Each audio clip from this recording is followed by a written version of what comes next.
Bonjour à tous, avec l'aide de Dieu, la Yom Yom du 24 Adar Aleph. Tout d'abord, le rabbi nous dit qu'il faut étudier le Chumash du jour, le Télim du jour, le Tanya du jour. Puis le rabbi nous ramène l'extrait d'une lettre du rabbi précédent, un Rav en Eretz Israël, qui avait l'habitude de réciter des sujets de Chassidut chaque Shabbat, à la Souda Shlishit, au troisième repas de Shabbat. Et d'ailleurs, à noter que c'est la coutume Chabad, c'est ramené dans le Sefer Aminagim, le livre des coutumes Chabad, que Shabbat, après Mincha, on récite de la Chassidut par cœur, que ce soit le Rav ou quelqu'un d'autre qui sait parler. Et d'ailleurs, il y a écrit aussi que celui qui va parler la Chassidut, il va se préparer, bien connaître le sujet, bien les comprendre pour lui-même, et réfléchir comment les transmettre aux autres, de manière que ça va être compréhensible à ceux qui vont l'écouter. Et revenons à ce chassid de Eretz Israël qui s'est plaint au rabbi précédent, qui parle des sujets intellectuels de Chassidut, à des gens qui ont du mal à saisir, à comprendre des sujets intellectuels. Alors le rabbi précédent lui dit qu'il est extrêmement content qu'il récite Chassidut chaque Shabbat à Souda Shlishit. Et après, le rabbi précédent lui raconte que l'Admour Haim-Tsaï, le deuxième rabbi de Chabad, s'est installé dans la ville de Lubavitch. Et évidemment, les Chassidim venaient le voir à Lubavitch. Et l'Admour Haim-Tsaï, Rabbi Dover, a dit à tous les Chassidim qui repartent chez eux à la maison que sur le chemin, ils doivent s'arrêter dans chaque ville, dans chaque village, un jour, 2 jours, et réciter des mamarim de discours chassidiques qu'ils ont entendus à Lubavitch. Rabbi el-Paritcher, qui était un chassid donc du Admour Haim-Tsaï, a demandé au Admour Haim-Tsaï quoi faire, vu qu'il passe dans des villes, dans des villages, que la majorité des gens là-bas sont de très bonnes personnes, ils craignent Dieu, ils sont très très bien, mais ils n'ont pas du tout de notion dans la connaissance de la Torah en général, et particulièrement en ce qui concerne l'étude de la Chassidut, les notions de la Chassidut. Donc voyons ça sur le texte du Hayom Yom, que Rabbi Hillel de Paritch, il a demandé à Admour Haim-Tsaï s'il devait également répéter des explications de la Chassidut dans les villages, que les habitants n'avaient aucune notion de ces concepts.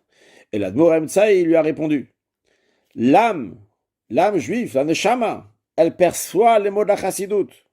Il est écrit dans le Shir HaShirim, dans le Cantique des Cantiques, Venozlim min Levanon, qu'il s'écoule du Liban.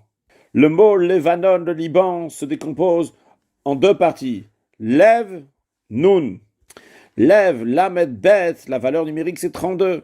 Ce qui fait allusion à ce qu'on appelle les 32 voix de Chorma. Le Nun, qui a la valeur numérique de 50, ça désigne les 50 portes de Bina. Donc, Levanon, Lev, Nun, désigne la Chorma et la Bina, les 2 attributs intellectuels de l'âme. Et lorsque l'âme, elle perçoit, lorsque l'âme, elle entend, c'est-à-dire même si le corps, il ne comprend pas, même si leur tête, il ne comprend pas, ils n'ont pas la possibilité de comprendre ces concepts, ils ne sont pas assez intellectuels pour cela, mais leur âme comprend. Eh bien, à ce moment-là, ça coule, ça descend de l'essence de l'âme, qui est au-delà du corps, qu'elle a entendu ce Levanon, elle a entendu ces mots de Chassidut. Eh bien, ça coule dans la partie de l'âme qui est dans le corps, qui fait vivre le corps. Et en conséquence, ça a une influence. Ça va renforcer aussi bien le Va'asetov, le positif, c'est-à-dire le 248 commandements positifs. Et ça va avoir une influence aussi sur le Soumera pour s'éloigner du mal, ne pas transgresser les 365 commandements négatifs. Donc, en d'autres mots, il faut toujours répéter des paroles de Chassidut. L'âme du juif, elle comprend. L'âme du juif, elle entend. Quand on dit l'âme du juif qui entend, qui comprend, c'est-à-dire l'essence de l'âme, la partie de l'âme qui n'est pas habillée dans le corps. Mais de là-bas, ça a une influence sur la partie de l'âme qui est habillée dans le corps, parce que l'essence de l'âme qui n'est pas habillée dans le corps est rattachée avec la partie de l'âme qui est liée dans le corps. Et par cela, ça influence la personne à faire encore plus de Torah mitzvot. Je tiens à noter que dans plusieurs lettres des rabbis, on trouve l'importance de trouver des sujets de Chassidut qui vont être compréhensibles pour tout le monde. Ce que je veux dire, qu'on n'est pas toujours obligé de dire des sujets très intellectuels de Chassidut que personne ne va comprendre. En comptant que leur âme va comprendre, on peut trouver des sujets de Chassidut que le corps aussi va comprendre, que la tête de chacun va comprendre.